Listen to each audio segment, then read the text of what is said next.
الذين قالوا ربنا الله ثم استقاموا تتنزل عليهم الملائكة নিঃসন্দেহ আমাকে যারা রব হিসাবে মেনে নেয় আর এই কথার উপর অটল থাকে, অবিচল থাকে, মজবুত থাকে, আল্লাহকে রব হিসাবে মেনে নিয়েছি, শুধু মুখে নয় জীবনের সব ক্ষেত্রে আমাদের রবকে, এই কথার উপর জীবন যাবে, আঘাত হবে, রক্ত যাবে, জেল হবে, জুলুম হবে, আমার রবকে।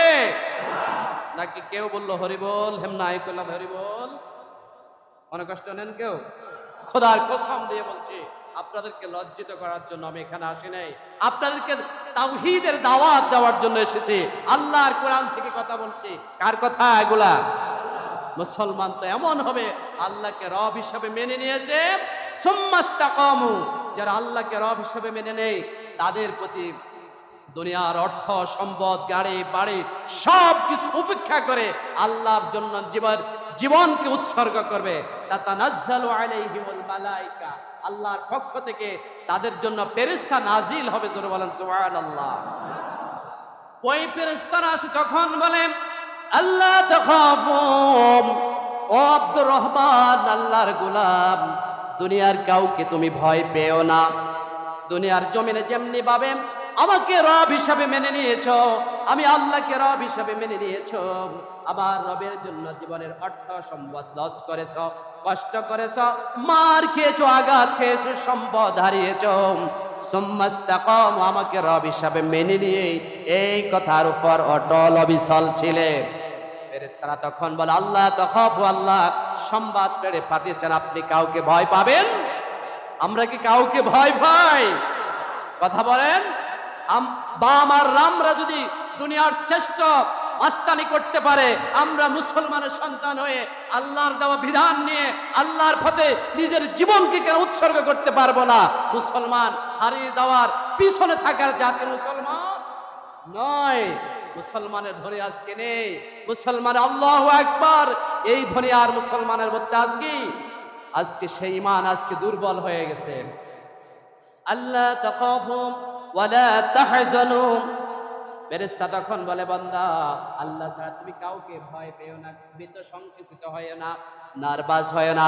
আল্লাহ রাব্বুল আলামিন তোমার জন্য সুসংবাদ পাঠিয়েছেন, ওয়া আবশিরু বিল জান্নাতিল্লাতী কুনতুম তুআদুন, তোমার জন্য জান্নাতের সুসংবাদ।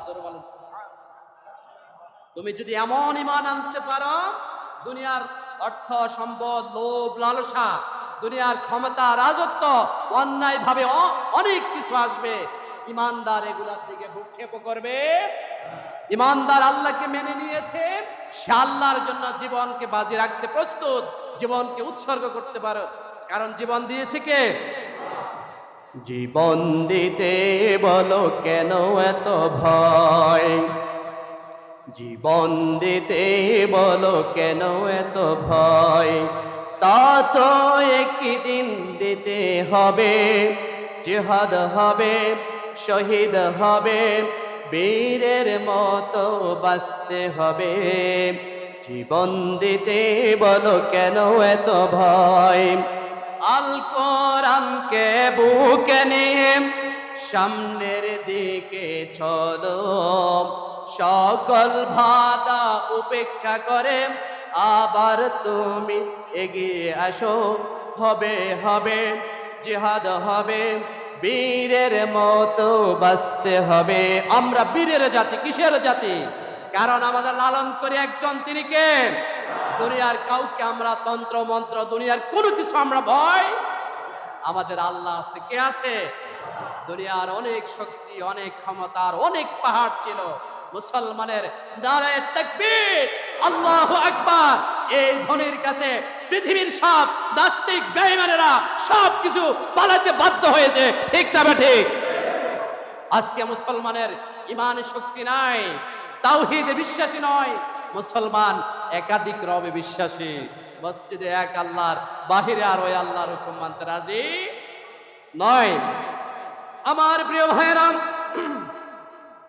আল্লাহ রাব্বুল আলামিন এই জন্য বলছেন, ও বান্দারা, আমি আল্লাহ তোমাদের একক রব, আমি আল্লাহ তোমাদের একক মালিক। তাওহীদের শিক্ষা এখানে দিয়েছেন।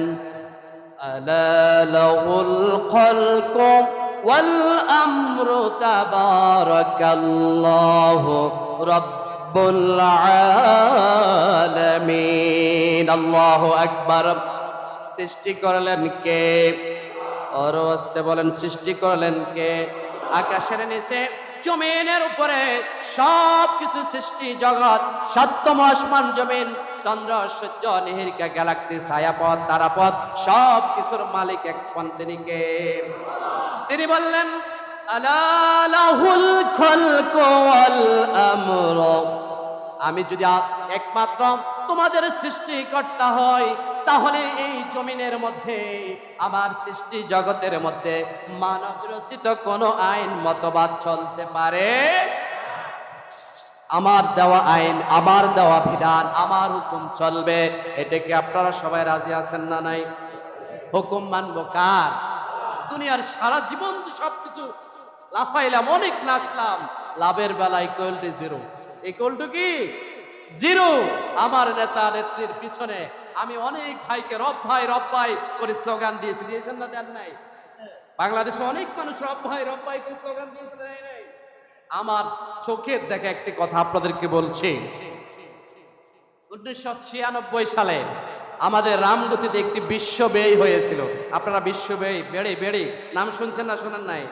আমার ছোট্ট ছিলাম তখন দেখেছি একজন ব্যক্তি রব ভাই করতে করতে করতে মিছিল করতে করতে সে মারাই গেছে। আমার চোখের দেখা, আমার আপনারা অনেকে নিশ্চয় শুনেছেন, সে রব ভাই করতে করতে মারাই গেছে।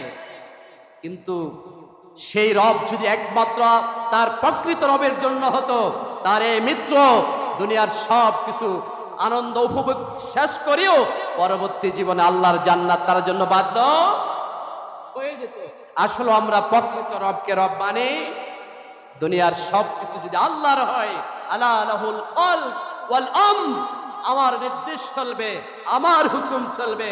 আমার হুকুম যতক্ষণ পর্যন্ত এই জমিনে চলবে না, ততক্ষণ পর্যন্ত এই জমিনে শান্তি দিতে কেউ পারবে? আমার প্রিয় সুবর্ণচর নোয়াখালীর ভাইয়েরা, আগামী দিনে আমরা কি আল্লাহর হুকুম পরিপূর্ণ মানতে রাজি? শুধু মসজিদে না, সব ক্ষেত্রে? বিবাহের ক্ষেত্রে কার আইন চলবে? আরো জোরে বল। যৌতুক নেবেন কার খুশির জন্য? আল্লাহর খুশির জন্য যৌতুক নেবেন? আল্লাহর খুশির জন্য যৌতুক নেওয়া জায়েজ হবে? আমাদের সমাজে এখনো যৌতুক ছাড়া কোনো বিবাহ হয়? বিবাহের জন্য ডেকসে আনন্দ উল্লাস করে মহিলাদেরকে সাজসজ্জা করে নাচানি, এগুলো কার খুশির জন্য করেন? এগুলো আছে না নাই? তাহলে বিবাহের মধ্যে আল্লাহর হুকুম নাই। আপনি যে ব্যবসা করেন, সেই ব্যবসা হালাল ভাবে করেন কিনা? আপনি যে বাণিজ্য করেন, আপনি যে সুদি কাজ কারবার করেন, সেটার মধ্যে আল্লাহর হুকুম আছে না নাই? আপনি মানেন কিনা? আপনি সমাজে বিচার ব্যবস্থা চলেন, আইন প্রণেতা করেন, সব কিছু করেন, আল্লাহর হুকুম সেখানে আছে না নাই? কিন্তু আল্লাহর হুকুম একটাও সমাজের মধ্যে ইউনিয়ন পরিষদ থেকে শুরু করে সংসদ ভবন পর্যন্ত একটা বিষয় আল্লাহর হুকুম নাই। আছে? যেগুলো যারা মতবাদগুলো তৈরি করেছে, আমিও বাংলাদেশে একটি বড় বিশ্ববিদ্যালয়ে একটি রাজনৈতিক বিজ্ঞান নিয়ে পড়াশোনা করেছি, সমাজ বিজ্ঞান নিয়ে, রাষ্ট্রবিজ্ঞান নিয়ে পড়াশোনা করেছি। সেখানের মধ্যে রয়েছে সব কিছু মতবাদগুলো, থিওরিগুলো পশ্চিমা নাস্তিকতা মানুষের আইন প্রণয়ন দিয়ে রাষ্ট্রের সব কিছু কলকাবজা চলে না, চলে না? সবকিছু সেখানে চলে। শুধু মসজিদে হুজুর আপনি শুধু মসজিদে কোরআনের কথা কইবেন, বাহিরে আর কোনো কথা আমরা মানতে রাজি? ভাই বলেছি কাজের লাই, ভাই কাজ শেষ হলে মসজিদের বাইরে আর হুজুর আমরার লাগে আমরা নাই।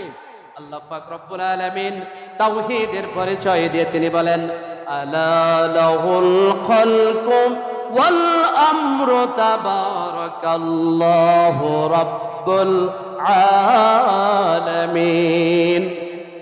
দুনিয়ার সব কিছু সৃষ্টি জগৎ যদি আমার হয়, তাহলে এই জমিন আমি চাই আমার রাজত্ব চলবে, আমার মালিকানা চলবে, আমার কোরআনের শাসন ব্যবস্থা চলবে। আপনারা কি কোরআনের শাসন ব্যবস্থা সমাজে রাষ্ট্রে বাস্তবায়ন হোক এটা চান সবাই? এটা সবাই চান? নারায়ে তাকবীর, নারায়ে তাকবীর। আল্লাহর আইন চাই, সৎ লোকের শাসন চাই, আল কোরআনের বাংলাদেশ হবে এটা চাই তো? আল্লাহ আমাদের সকলকে কবুল করুন, সকল আমিন। সবকিছু দেখা শেষ, এবার কোরআনের দিকে একটু আসি। কোরআনের পথে চলে শান্তি, দুনিয়াও শান্তি, পরকালও মুক্তি দিবেন কে? কারণ যাকে ধরার তাকে ধরতে হবে। আমরা আছে আগাছা নিয়ে, কি নিয়ে? আগাছা নিয়ে আছে, জমিনে ধান করছি, আমরা ধানগুলো পরিচর্যা না করে যদি আগাছার পরিচর্যা করি, বছর শেষে আমার ধান আসবে ঘরের পাশায়? বনের যদি সার করে ভালো করে নিড়ানি দিই, আদর করি, বন থেকে কোনো ফসল আসবে? আমরা ধরতে হবে যাকে, তাকেই ধরতে হবে যিনি আমাদের রব। তিনি কে? যদি আল্লাহর গোলাম হতে পারে, আল্লাহ রাব্বুল আলামিন চান আমরা যেন তার গোলামি করি। তার কি করি?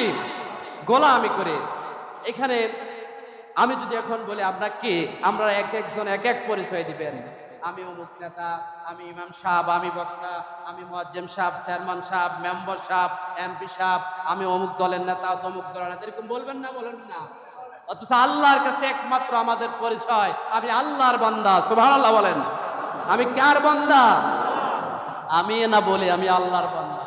আল্লাহ কি আমাকে বান্দা হিসেবে স্বীকার করে কিনা সেটা আমি জানি। এখন যদি আমি আল্লাহর বান্দা, কোনো সন্দেহ নাই তো এখানে?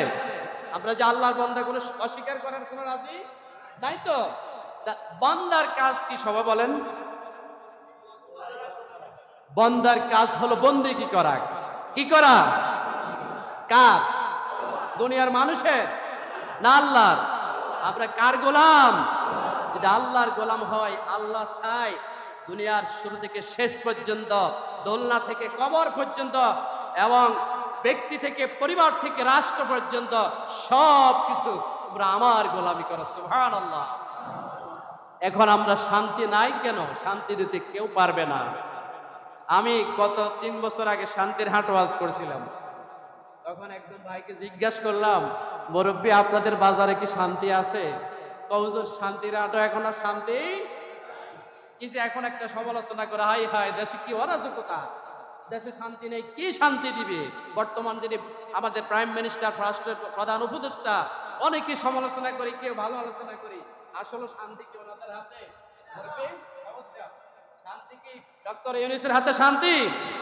এবং সামনে যারা আসবে, পিছনে যারা আসিল, এদের কাছে শান্তি না? শান্তির জন্য কাকে ধরতে হবে?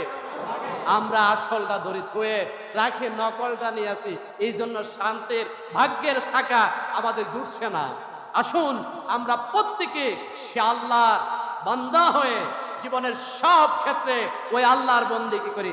কোনো দল নয়, মত নয়, কোনো পরিচয় নয়, আমাদের এক আল্লাহর গোলামি করি। পারবো তো সবাই ইনশাআল্লাহ? আচ্ছা, মসজিদে এখন আমাদের মধ্যে কোনো পার্থক্য আছে? হ্যাঁ? রাজা বাদশাহ, ধনী গরিব, সুন্দর কালো, ফকির মিসকিন, বড় ছোট, কোনো পার্থক্য? নামাজের মধ্যে যে আল্লাহ রাব্বুল আলামিন এই শিক্ষা দিয়েছেন, সমাজের মধ্যেও আল্লাহ রাব্বুল আলামিন সেই শিক্ষা দিয়েছেন। কিন্তু আমরা এই ইবাদতের হুকুমগুলো নামাজের মধ্যে মানে, মসজিদের মধ্যে মানে, বাহিরে সে আল্লাহর বিধান না থাকার কারণে সমাজে আর শান্তি। আপনারা শুনছেন কোন মসজিদে জুমার নামাজ মারামারি হয়েছে? হ্যাঁ? কোন তাফসির মাহফিলে মারামারি হয়েছে এরকম শুনছেন? আপনারা এখানে অনেকে গিয়েছেন মনে হয়। আমাদের রামগতিতে গত 20 সালে ডক্টর মিজানুর রহমান আজহারি এসেছিল, আপনারা অনেকে গিয়েছেন। কেউ বলছে 4 লাখ, কেউ বলছে 5 লাখ, 6 লাখ, অথবা সবকিছু বাদ দিলাম, টঙ্গীর বিশ্ব ইজতেমা ময়দানে 50 লাখ, 30 লাখ মানুষ হয় না? হয় না? কোনো মারপিট আছে? কেউ মারা গেছে? রক্ত খুনাখুনি হয়েছে?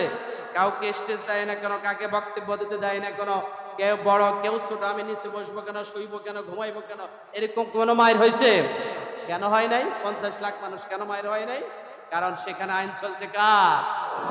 আমি কি এসেও সহজ কোন উদাহরণ দিয়ে বলতে হবে? আর সেখানে যদি এতগুলো মানুষ নিরাপদে 3 দিন 4 দিন থাকতে পারে, আমরা ছোট্ট একটি সমাজে, ছোট্ট একটি বাড়িতে ছোট্ট বাংলাদেশের 56,000 বর্গ মাইলের মধ্যে আমরা কেউ শান্তিতে থাকতে রাজি? কেন রাজি নই? আমাদের মৌলিকতার মধ্যে, আমাদের অন্তরের মধ্যে আল্লাহর ভয় পরিপূর্ণ জাগ্রত হয়। এখন আসুন, সে আল্লাহর বিধান কতক্ষণ মানতে হবে, আল্লাহর তাওহীদের উপর কতক্ষণ থাকতে হবে,